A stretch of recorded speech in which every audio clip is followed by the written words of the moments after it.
was intrigued. One of the things my wife and I have enjoyed watching recently is Fleabag on Yes. UK TV, and you use that as a reference point. Tell me a little bit more about why that might encapsulate the metamodern sensibility. I think I can sense it, but I'd like to hear it from you. Okay, I mean, and I'd be kind of curious to hear what you might say. Well, Fleabag, so I mean, I'll begin by saying, for those who know it, Fleabag is a story in which a youngish woman falls, well, many things happen to her, but she's implicated in a friend's accident. So there's something serious going on with a friend, and there's a kind of grief there. So there's a real darkness and a quality of loss and sadness. And yet most of it's a comedy. So there's a kind of laughter co-arising with a kind of darkness and regret and guilt.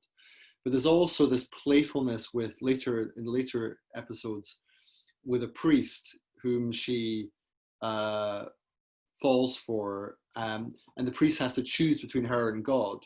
And this is, on the one hand, dealt with great mirth, and she talks about how she can't believe she's going to have sex with a priest, but it's inevitably going to happen. And then it sort of happens, but then he chooses God instead of her. And so the whole thing is these juxtapositions of seriousness and playfulness, and yet the overall tenor is one of being hooked by something real that is true to our experience. And there's a lot of irony in it, a lot of looking at the camera, breaking the fourth wall, and in that sense, meta.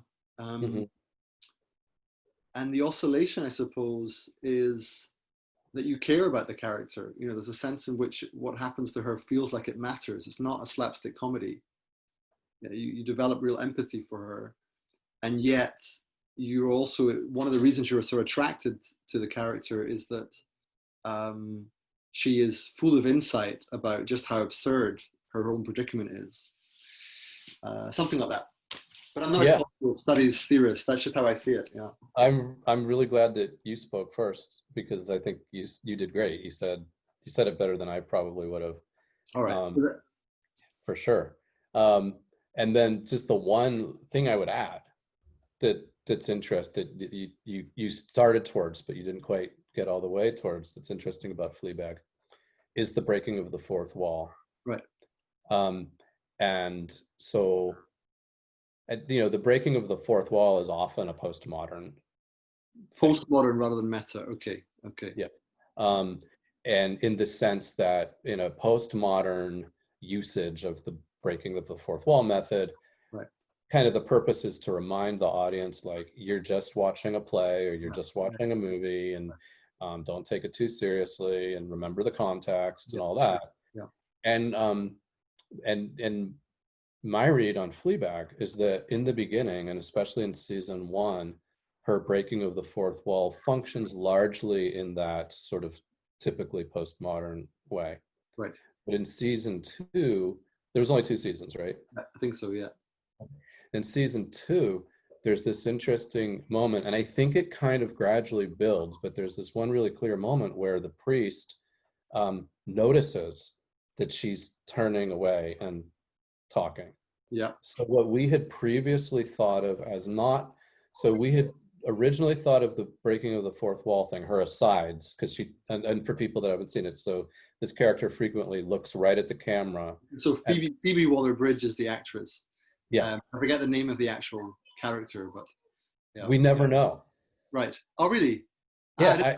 That's a weird thing about it, is we never know what her name is, and nobody calls her Fleabag either, but we're to understand that somehow she's Fleabag, right? I see.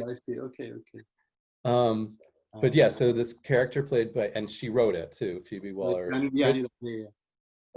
And I guess it's actually based originally on a one-woman play. Right.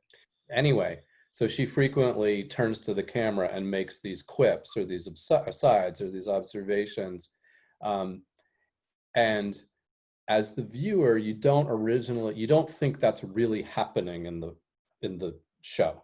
Yeah, right. In the diegetic world of the show, right. You don't. But then suddenly in season 2, the priest at least sees her doing it and comments on it. Yeah, right. I forgot the episode, actually. I can't remember that scene. Yeah, and and there may be some evidence that they actually build towards that by sort of gradually having her asides fit into the reality of the show a Right. little bit more. But then when the priest goes, "What are you doing?" You know, it's really Yeah.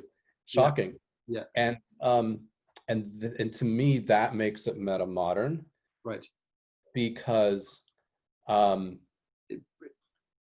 go ahead. Well, I think I hear. I think I see where you're coming from. It's something like it's it would be modern just to have it, right? It would be like presenting it as something true. Postmodern says, hang on, there's a context here, there's perspective here. Mhm.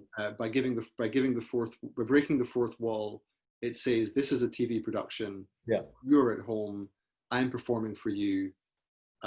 Let's just be honest about the context we're right. in, right?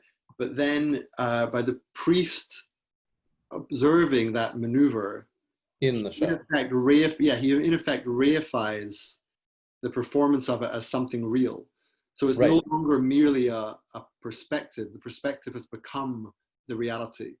Yeah, and now suddenly her asides, which kind of just seem to function in this kind of superficial way to remind us that we're just doing a show, suddenly now, because what must be happening from the perspective of the priest is she's spacing out Right, right, and not listening to him, and what she's doing when she's spacing out is having an interior experience. right, right, right. So this is And again coming back to the protecting of the interior. Right, yeah, and so now retroactively we reinterpret all the previous looking at the camera and making asides as an actual very serious focus on her interiority, rather than a postmodern I see. trick to kind of remind you like this is just a TV show, don't take it too That's great. seriously. That's great. That's great. I totally understand. Right.